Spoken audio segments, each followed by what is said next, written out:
Consensus, the original democracy, the one that considered the inputs of everyone with the goal of finding common ground. Do you feel adequately represented or heard by your government today?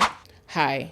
Today we'll be continuing our conversation on traditional communalism and how it may be an ancient answer to some of the challenges today. In the last video, we discussed practical examples of the social and economic components of communalist societies. So today, we're going to be looking at the last arm of the structure, which is the socio-political or political arm, by examining the principle of consensus-based decision-making. This video will aim to answer the following questions. Prior to what we now know as democracy, how did our ancestors make decisions, laws, and rules?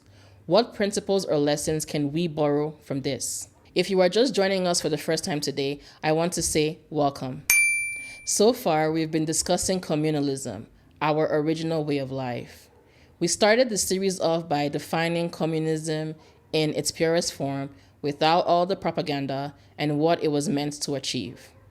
We've discussed characteristics of traditional communalist societies. Now, continuing from the last video, we're exploring each of these components in detail with real-world examples, comparing them to modern life, and finding relevant lessons and solutions for today's societal problems. The goal of this conversation is to uncover ways that we can reconnect with each other, with nature, and intentionally build our future together, building on the foundation laid by those who came before us. Now that you're all caught up, let's get into the topic of today. Many cultures across the globe historically relied on consensus-based decision-making. Traditional governance often involved community participation and decision-making processes that aimed for consensus rather than majority rule. Community leaders played important roles in this process. You may be thinking, isn't consensus and majority rule the same thing? Not quite. The key difference between consensus and majority rule rests in the level of agreement needed to make a decision. In majority rule governance, a decision is made when a simple majority agrees. A simple majority meaning like more than 50% of the population. Agreement in this system is expressed by way of votes, like during an election in a democracy. In consensus governance, a decision is reached when all or most members involved agree with the decision. There is open discussion, consideration of different perspectives, and a willingness to compromise. Agreement is not primarily established by numbers. The goal is to find a solution or come to a decision that everyone can support, even if they don't fully agree on all the aspects. Let's look at how our ancestors made decisions and laws and what processes they followed. In traditional human history, communalist systems relied on consensus-based decision-making to maintain social unity, harmony, and to ensure that all decisions, rules, or laws reflected the needs and desires of the community as a whole. It worked like this. Issues were brought before the community for open discussion and deliberation. Everyone had the opportunity to voice opinions, concerns, and perspectives. Discussions were had with a focus of harmony and collective agreement. The goal? To find a common ground that everyone could agree with or at least accept. Consensus often involved adapting proposals to find a good compromise. Elders or respected people would play a role in guiding discussions, ensuring that everyone was heard and that things flowed smoothly. In this process, collective well-being was often prioritized over individual desires. The underlying principle was often to make decisions that benefited the entire community. Many indigenous communities and traditional villages had consensus governance in place. Consensus governance recognizes the people it governs as equal stakeholders, thereby creating viable and ideal communities. This is more wishful thinking, but I believe that we should have smaller government structures like we did in the past, because huge governments like democracy, despite having its own version of consensus, still imposes their will on others.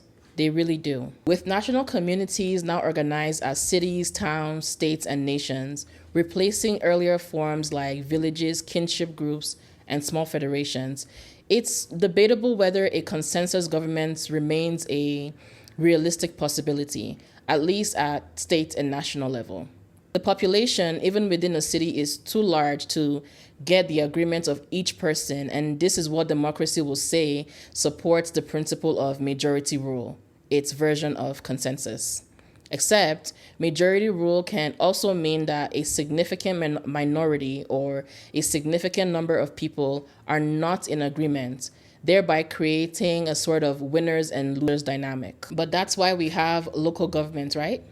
Well, the role of a local government is to administer over a specific area like a city, a town, municipality, or district. It's supposed to be the level of government closest to the people and responsible for local issues. There are people, elected officials, generally known as representatives or reps, who are responsible for ensuring the voice, desires, and will of the people make it up the ladder to the national level or the federal level.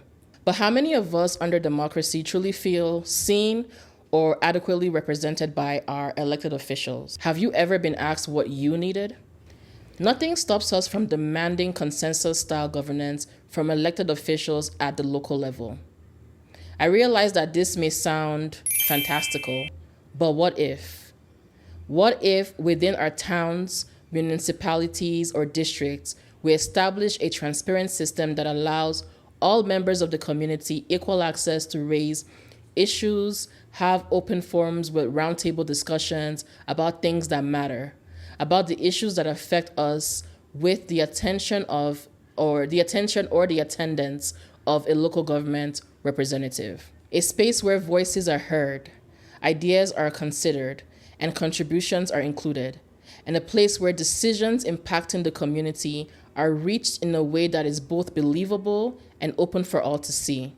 This is even more achievable with simple technology in this digital era.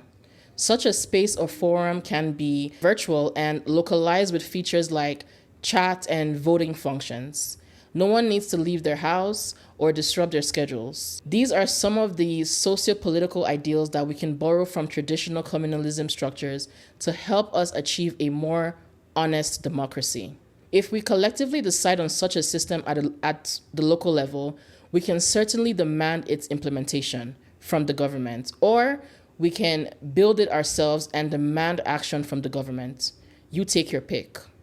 This will hold the government accountable to us and ensure that our collective needs are not only being met, but also being faithfully and adequately represented nationally. For the people, by the people, right?